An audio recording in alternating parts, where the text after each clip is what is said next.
میرے ہوتے ہوئے ہی میں نے یہ سٹاک ایکسچینج کے اوپر تو ٹیکس وغیرہ لگوا دیا تھا، اور ویٹ کو لگنا تھا، ویٹ ابھی تک نہیں لگا۔ اس کے بعد پھر ہم نے یہ کہا کہ ہم جو ہے پبلک سیکٹر انٹرپرائزز کی ریسٹرکچرنگ کریں گے، اس کا پلان بن کے اپروو ہو کے کیبنٹ سے اپروو ہو کے امپلیمنٹیشن کے لیے آیا۔ اس کے اوپر پہلا قدم جو تھا وہ تھا restructuring of the boards of directors of these 8 companies. وہ اپریل 30 کو ہونا تھا، آج ستمبر آ گئی ہے، آج تک وہ پہلا سٹیپ نہیں ہوا۔ سیکنڈ سٹیپ ہونا تھا چیف ایگزیکٹوز، اور تیسرا سٹیپ ہونا تھا کہ وہ پلانز بنانے تھے انہوں نے ریسٹرکچرنگ، جو کہ سپٹمبر 30 تک اپروو ہو جانے، تو پہلا سٹیپ ہی نہیں ہوا اس کے بعد۔ اچھا جی، اب اس کے بعد ایک آسٹیریٹی پلان پوری بن گئی، اپروو ہو گئی، نوٹیفائی ہوگی، پہلا قدم اس پہ نہیں رکھا گیا۔ تو پوائنٹ یہ نہیں ہے میں کہہ رہا ہوں کہ یہ لوگ اچھے لوگ نہیں ہیں، بہت اچھے لوگ ہیں، لیکن ان کو اچھا ہونے کے لیے دکھانا پڑے گا یہ کتنے اچھے ہیں۔ نہیں، آپ میری بات سن لیں، میرا پوائنٹ یہ ہے کہ ہم بھی ادھر بیٹھے ہوئے تھے اور ہمارے ساتھ بھی یہی پولیٹیشین تھے اور یہی ہمیں اتنی سپورٹ دیتے تھے جتنی دیتے ہیں، but you have to be assertive and you cannot get away with the fact کہ یہ پھر آپ انگلیاں دوسروں کی پولیٹیشین کی طرف کرنا شروع ہو جائیں۔ These guys, if they are worth their salt, they have to stand up and be counted. تو کاؤنٹڈ نجم کچھ حد تک تو کاؤنٹڈ ہو گئے نا، یہ حفیظ شیخ نے بڑی پبلکلی کہہ دیا کہ ٹائٹن یور بیلٹس کرائسس ہے۔ تک پبلکلی کہنے سے آپ فائنانس منسٹر ہیں، آپ اپنی فنڈز ریلیز کریں، آپ جس کی بات کریں، یہ کیا بات ہوئی کہ آپ کہہ دیا تو پھر اس کے بعد آپ نے رسپانسبلٹی ختم ہوگی آپ کے اوپر؟ تو ابھی شوکت کوئی تو انہوں نے ایسا سٹیپ لیا جس میں آپ کہیں گے کہ انہوں نے اپنی رسپانسبلٹی پوری نہیں کی؟ نہیں، میں آپ سے عرض کروں، جو شوکت کہہ رہے ہیں صحیح کہہ رہے ہیں، مگر میں نے جو آپ کو ابھی اگزامپل دیا تھا وہ آپ کو it's tip of the iceberg. یہاں صرف 7-8 ارب روپے کی بات ہو رہی ہے ہائر ایجوکیشن میں، اور vice chancellors are threatening to go on strike and close down the universities. آپ جب جی ایس ٹی کی بات کرتے ہیں یا وی اے ٹی کی بات کرتے ہیں تو آپ امیجن کریں کہ کتنی اپوزیشن آئے گی، اور جب آپ تو یہ فائنانس منسٹر صاحب کو ہی ڈیل کرنی پڑے گی نا۔ اور یہ صرف گورنمنٹ کے اندر سے نہیں اپوزیشن آ رہی، یہ اپوزیشن آئے گی from the traders and business community. ضرور آئے گی، میں تو مانتا ہوں ضرور آئے گی، لیکن نجم صاحب یہ کس دن اب you will bell the cat? آپ کا کیا خیال ہے کہ جو اسٹاک ایکسچینج والے یہ ریزسٹنس نہیں دے رہے تھے؟ نہیں، بالکل صحیح کہہ رہے ہیں مطلب، لیکن اس کو امپلیمنٹ کیا گیا، ان کو بلایا گیا، ان کے ساتھ ڈائیلاگ کیا گیا اور اس کو کر دیا گیا۔ بالکل، تو پوائنٹ یہ ہے کہ اس کو بھی کرنا پڑے گا آپ کو۔ بالکل صحیح کہہ رہے ہیں، اور میں یہ سمجھتا ہوں کہ اسی انڈرسٹینڈنگ کے ساتھ یہ ٹیم بن رہی ہے۔ میں آپ کو 2 اور ایگزامپلس دیتا ہوں۔ ندیب الحق صاحب نے بڑے واضح طور پہ اناؤنس کر دیا ہے کہ یہ جو پیپکو ٹائپ آرگنائزیشنز ہیں جن کی ضرورت نہیں ہے ان کو بند کرو، اور انہوں نے فیصلہ کر لیا ہے، پلاننگ کمیشن نے اپنا فیصلہ کر لیا، finance and all these other people, جو کہ شوکت صاحب ابھی کہہ رہے تھے کہ یہ جو ریسٹرکچرنگ، تو ریسٹرکچرنگ جو ہے یہ اب they are determined to do restructuring, تو یہ نظر آ رہا ہے کہ اب یہ سختی آئے گی۔ اسی طرح وہ جی ایس ٹی بھی لگے گا۔ تیسری چیز میں آپ سے یہ کہہ رہا ہوں، یہ جو آسٹیریٹی پلان ہے یہ سارا کچھ کرنا پڑے گا، اور میں یہ سمجھتا ہوں کہ ابھی حفیظ شیخ صاحب نے ایک بریفنگ دی ہے ٹو دا براس، ایک ابھی بہت اہم آرمی اور ساری آرمڈ فورسز، اور جس میں اسٹاف آفیسرز بھی تھے جی ایچ یو کے، اور وہاں جا کے انہوں نے پوری بریفنگ دی ہے یہی چیزوں کی کہ ہم کرنے جا رہے ہیں، ہمیں سپورٹ چاہیے اور ہم اب آئے ہیں، اور یہی باتیں انہوں نے پہلے پریزیڈنٹ صاحب کو ڈیفنس بجٹ کی بھی بات کی ہے نا؟ یہ I am not sure defence budget کی بات کی کہ نہیں کی، مگر یہ ضرور ہے کہ دے وانٹ کٹس۔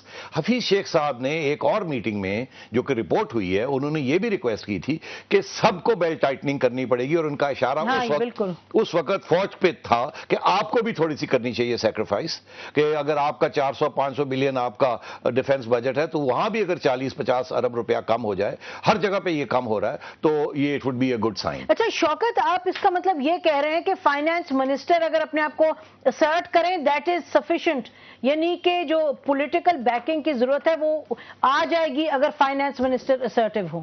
نہیں، میں یہ کہنے کی کوشش کر رہا ہوں کہ جی دیکھیں، اینڈ آف دی ڈے اکتوبر 2008 سے فیبروری 2010 تک فسکل ڈیفیسٹ کو ہم نے آدھا کر دیا، آلموسٹ 7.6% سے 5.2 کر دیا، کرنٹ اکاؤنٹ ڈیفیسٹ کم کر دیا، انفلیشن کافی آدھی کر دی۔ کچھ کرنے سے ہوا نا، باتیں کرنے سے، میں یہ کہہ رہا ہوں باتیں کرنے سے، انٹلیکچوئل ڈسکورس سے کام نہیں چلتا۔ یہاں آپ کو پریکٹیکل سٹیپس لینے پڑیں گے، اور اس وقت میں یہ دیکھ رہا ہوں کہ پریکٹیکل یہ باتیں بہت ہو رہی ہیں، بجٹ میں بھی بڑی باتیں ہوئیں، اس کے بعد ابھی بھی کافی لیکچر مطلب لوگوں کو دیے جا رہے ہیں کہ یہ آپ کو بیلٹ ٹائٹننگ کرنی پڑی۔ ارے بھائی، آپ کو روک کون رہا ہے؟ آپ فائنانس ہیں, آپ کے پاس پلاننگ کمیشن آپ کے پاس ہے, فائنانس آپ کے پاس ہے, ریونیو آپ کے پاس ہے, اکنامک افیئرز آپ کے پاس ہے, اسٹیٹسٹکس آپ کے پاس ہے, آپ کے پاس کیا نہیں, کوئی چیز جو ہے وہ فائنانس کے علاوہ موو نہیں کرتی, تو you just make it happen. Make it happen, I think make it happen کرنا پڑے گا, مگر بات یہ ہے you still is part of a political government. Political government is buffeted by storms all around it.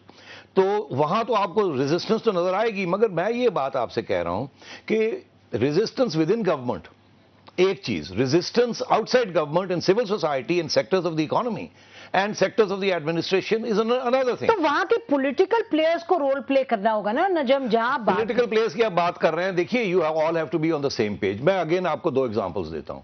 Punjab حکومت نے آفیشلی اناؤنس کر دیا کہ ہم جی ایس ٹی نہیں لگ دیں گے. پنجاب حکومت is on the side of the Punjab traders, وہ انہوں نے کہہ دیا ہم جی ایس ٹی کو ایکسیپٹ نہیں کرتے. باقی گورنمنٹس نے, سندھ کی گورنمنٹ نہیں, تو G S T is a federal tax نا, تو provincial government should not be seeing things like this. Najam یہ بات میری سمجھ میں نہیں آ رہی, میری بات یہ سمجھ میں نہیں آ رہی نجم. میں آپ کو یہ بتاتا ہوں کہ 19 سال سے این ایف سی نہیں ہوا تھا, 19 سال سے پولیٹیکلی ریزسٹنس تھی نا وہاں. ایک صوبہ کہتا تھا ہوگا, دوسرا کہتا اس طرح ہوگا. وہ ایک یونینیمس ڈیسیژن جو کیا گیا تو سب کو آن بورڈ لے کے کیا گیا نا, تو سب نے وہی پولیٹیکل پارٹیز, وہی پولیٹیکل ڈسپنسیشن نے اس کو سائن کیا. اب وہی چیز جو ہے وہ واپس لوگ جا رہے ہیں. Why? Because obviously there is a disconnect between the federation and the provinces. اور اس کو, اور میری بات ہوئی ہے سندھ والوں سے بھی, لوگوں سے بات ہوئی, انہوں نے کہا جی ہم وہ جو ٹرسٹ ڈیفیسٹ آپ نے ریموو کیا تھا وہ ٹرسٹ ڈیفیسٹ واپس آ گیا. یو سی دا پوائنٹ میں جو کہنے کی کوشش کر رہا ہوں کہ یہ باتوں سے کام نہیں چلے گا. پریکٹیکلی آپ اپنے آستینے چڑھائیں, بیٹھے ان کے ساتھ جا کے کہیں آپ کے ایشوز کیا ہیں, اور ان ایشوز کو لے جا کے آپ سالو کریں, اسٹیپ بائی اسٹیپ کریں. I have a problem with this اچھا formulation. بتائیں. یہ دیکھیں, he is talking like a technocrat. The problem is technocrats are in a political situation. So there has to be a mediatory mechanism. یہ button دبانے کے ساتھ چیزیں نہیں ہوتی. این ایف سی کا جو کہہ رہے ہیں, نہیں, تو میں وہیں آ رہا ہوں, بالکل میں وہیں آ رہا ہوں. سندھ گورنمنٹ کہتی ہے کہ ہم لینڈ ٹیکس اور urban property tax flood relief کے لیے کرنے کے لیے تیار ہیں. فیڈرل گورنمنٹ اسلام آباد میں لگانے کے لیے تیار ہے.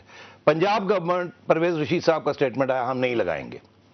دس از آل فار فلڈ ریلیف, وہ نہیں لگانے کے لیے تیار. میں یہ آپ سے کہہ رہا ہوں, these are the hiccups in creating consensus. اور جہاں اپوزیشنز چل رہی ہیں فیڈرل گورنمنٹ کی اور پروونشل گورنمنٹس کی, these are issues to be resolved. تو میں بالکل اگری کرتا ہوں شوکت صاحب سے کہ یہ چیزیں کرنی ہے, اور میں اب ایک قدم آگے جاؤں گا. میاں نواز شریف صاحب نے کل ایک بہت اہم بات کہی اور اس کی طرف توجہ نہیں دی جا رہی. اگر آپ اس کی طرف توجہ دیں تو جو شوکت صاحب کہہ رہے ہیں این ایف سی ایوارڈ کے بارے میں, وہ یہ ساری روڈ میپ جو ہے اس کے بارے میں بھی ہو سکتی ہیں. میاں صاحب نے کل یہ کہا ہے کہ یہ اب چارٹر آف ڈیموکریسی ختم ہو چکا, اب ہمیں چارٹر آف پاکستان چاہیے. ایک کانفرنس کال کریں of all the stake holders. Economic نہیں, اس میں اور بھی بہت سی. چارٹر آف پاکستان, انہوں نے چارٹر آف دی اکانومی کا لفظ نہیں, اس میں ساری باتیں جو اس وقت ہمیں ٹربل کر رہی ہیں, in which the economy is a core issue. But اور بھی ایشوز ہیں, بہت امپورٹنٹ ایشوز ہیں. There is a insurgency in Balochistan, there is an insurgency in FATA, Karachi میں ایتھنک کانفلکٹ چل رہی ہے, یہ ساری چیزیں چل رہی ہیں. تو میرا یہ خیال ہے کہ اگر میاں نواز شریف صاحب کا یہ جو پروپوزل ہے یہ اس کو فوری طور پہ اڈاپٹ کر لیا جائے, تو یہ جو حفیظ شیخ صاحب کبھی ادھر جا رہے ہیں کبھی ادھر جا رہے ہیں, یہاں بیٹھ کے سارا فیڈرل اینڈ پروونشل اور پاکستان کا ایجنڈا 2 دن میں یہ ہو سکتا ہے. اور میاں صاحب نے کہا کہ تالا لگا دیں, ہم کو اندر ڈال دیں, تالا لگا دیں جب تک ہم باہر نہیں نکلیں. یہ کرنا چاہیے. بڑا انٹرسٹنگ ہے پروپوزل. شوکت ہم آتے ہیں آپ کے پاس, شوکت بریک لیتے ہیں آپ کے پاس, بریک کے بعد آتے ہیں اور یہ ڈسکس کرتے ہیں کہ جو میاں نواز شریف کہہ رہے ہیں پاکستان کا چارٹر بنائیں, اس چارٹر کے حوالے سے اکنامک چارٹر بن سکتا ہے, اور اس طرح یہ ہو سکتا ہے ممکن سب بیٹھیں اور کوئی تالا لگے, اور پھر تالا جب کھلے تو سب کے پاس ایک کامن اکنامک چارٹر ہو. بریک کے بعد اس پر بات کرتے ہیں.